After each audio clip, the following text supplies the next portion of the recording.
দাম্পত্য ঝগড়া কম বেশি সবারই হয়, তাই বলে ঝগড়ার সময় এমন কিছু বলা উচিত নয় যা দাম্পত্য সম্পর্ককে নেতিবাচক প্রভাব ফেলতে পারে।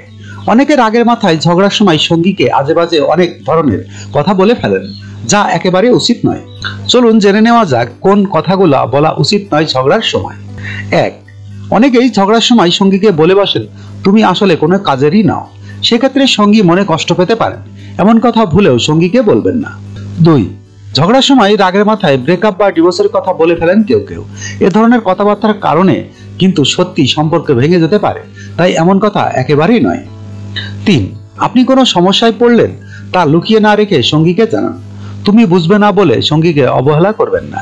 4. একে অন্যকে দোষারোপ করা কিংবা নিজের দোষ সঙ্গীর উপর চাপানো ও সেই কথা ঝগড়ার সময় টেনে আনাও মোটেও উচিত নয়। বরং সমস্যার কথা সঙ্গীকে ভালো করে বলুন, তিনি নিশ্চয়ই বুঝবেন। 5.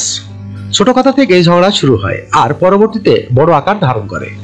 কোনো বিষয় নিয়ে বেশি বাড়াবাড়ি করা উচিত নয়, বরং সমস্যার বিষয়টি নিয়ে সঙ্গীর সঙ্গে আলোচনা করে সমাধান করুন।